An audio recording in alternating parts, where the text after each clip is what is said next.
Namo Buddhaya, selamat pagi semua. Bagaimana kondisi kalian hari ini? Selalu dalam kondisi sehat ya. Bu Kusma selalu berharap demikian. Tidak lupa, Bu Kusma selalu mengingatkan kalian untuk selalu mengerjakan tugas-tugas sekolah. Tentunya semua itu tidak akan terasa berat ya, jika kita selalu mengerjakan sesuai dengan jadwal yang sudah ada. Pada kesempatan pagi hari ini, marilah kita bersama-sama belajar Dhamma. Tapi sebelum kita belajar Dhamma, marilah kita berdoa. Semoga apa yang kita pelajarin hari ini dapat bermanfaat dalam kehidupan kita sehari-hari. Dalam beberapa kasus, terutama yang berhubungan dengan hal yang baik, rasa malu dan takut merupakan suatu rintangan yang mesti dihilangkan. Misalnya, seseorang yang belum pernah tampil di depan banyak orang, lalu diminta untuk memimpin puja bakti atau diminta untuk berbicara di depan umum. Tentunya, rasa kurang percaya diri seperti malu dan takut akan muncul di benaknya. Hal ini karena merasa khawatir apabila melakukan kesalahan dengan apa yang ia lakukan. Pada kondisi seperti ini adalah hal yang wajar apabila rasa malu dan takut mempengaruhi pikirannya, sehingga ia berusaha untuk meredam bahkan melenyapkan perasaan malu dan takut tersebut. Namun demikian, bukan berarti kita tidak memerlukan perasaan malu dan takut. Justru perasaan malu dan takut sangat penting untuk dikembangkan, terutama di zaman yang serba canggih seperti sekarang ini, di mana arus perubahan modern telah membawa manusia pada tingkat kemajuan yang semuanya serba canggih dan praktis, sehingga rasa malu dan takut sangat perlu untuk dikembangkan, terutama saat seseorang berniat melakukan hal yang kurang baik. Perasaan malu dalam bahasa Pali disebut hiri, yaitu sikap batin yang merasa malu bila melakukan kejahatan. Sedangkan otapa mempunyai arti perasaan takut akibat perbuatan salah, baik melalui pikiran, ucapan, maupun perbuatan. Selain hiri dan otapa, ada yang harus kalian ketahui, yaitu ahirika dan anutapa. Ahirika yaitu tidak malu bertindak keliru atau jahat, sedangkan anutapa adalah perasaan takut bertindak salah. Keduanya bermanifestasi berupa tindak menghindari kejahatan, serta kurangnya penghargaan terhadap diri sendiri dan orang lain. Jika dalam masyarakat seseorang hidup tanpa rasa malu, bertindak keliru, serta tidak takut bertindak keliru, maka ia akan menjalani hidup ini dengan seenaknya sendiri dan tidak mengikuti aturan. Tidak peduli orang lain suka atau tidak. Mengapa demikian? Karena orang seperti ini tidak memiliki rasa malu. Malu akan perbuatan yang tidak memikirkan konsekuensinya yang akan diterima, dan ini akan merugikan diri sendiri maupun orang lain. Tentunya, seseorang yang sudah tidak memiliki hiri dan otapa tidak akan memperhatikan norma-norma yang berlaku di masyarakat, tidak merasa malu akan perbuatannya yang tercela, dan tidak takut akan akibat dari perbuatan yang akhirnya merugikan orang-orang yang ada di sekelilingnya.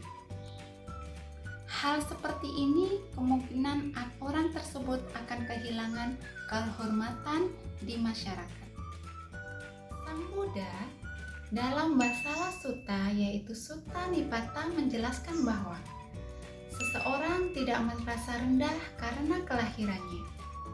Kelahirannya tidak membuat seseorang mulia. Perbuatan sajalah yang membuat seseorang mulia.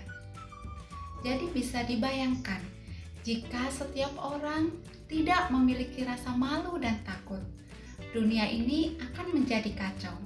Kejahatan akan semakin merajalela.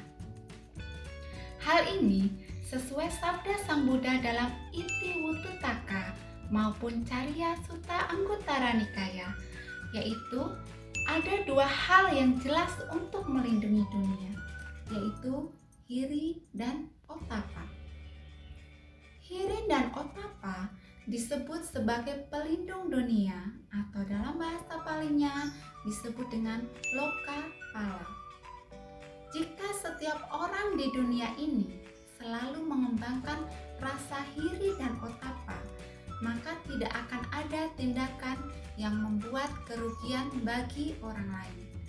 Karena merasa malu untuk berbuat hal yang tidak baik dan takut akan perbuatannya. Dengan menyadari hal ini, hendaknya seseorang menanamkan perasaan malu untuk melakukan perbuatan jahat dan takut akan akibat dari perbuatan jahat itu sendiri. Bila kita awali dengan hal sederhana, harus benar-benar dilakukan. Contohnya berbohong.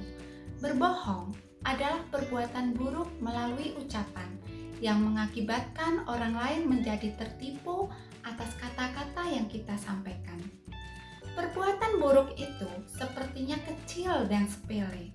Namun, hal itu jika terus-menerus dilakukan akan menjadi suatu kebiasaan yang tidak baik dan merugikan banyak pihak. Suatu perbuatan buruk apabila dilakukan dengan penuh kesadaran dan kesengajaan dengan niat mengelabui orang lain, maka hal ini akan menimbulkan akibat buruk pula bagi pelakunya. Tapi, apabila perbuatan baik yang dilakukan, maka sebagai akibat dari perbuatan itu, dia akan mendapatkan kemajuan dan kebahagiaan. Selain sebagai pelindung dunia, juga dapat menunjang dalam pelaksanaan sila atau moralitas kehidupan sehari-hari.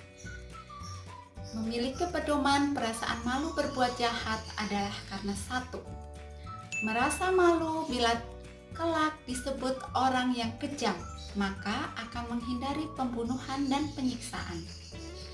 Yang kedua, karena merasa malu dijauhi teman-teman dalam pergaulan, maka akan berusaha menghindari pencurian.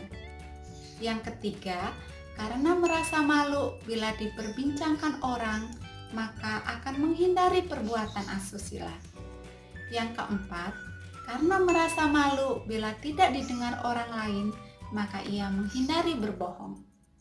Yang kelima, karena malu dikatakan sebagai seorang pemabuk, maka ia akan menghindari makanan dan minuman yang dapat melemahkan kesadaran.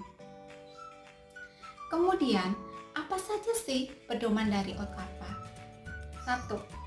Karena melanggar sila pertama Pancasila Buddhis, akan terlahir di neraka, menderita sakit-sakitan dan berusia pendek.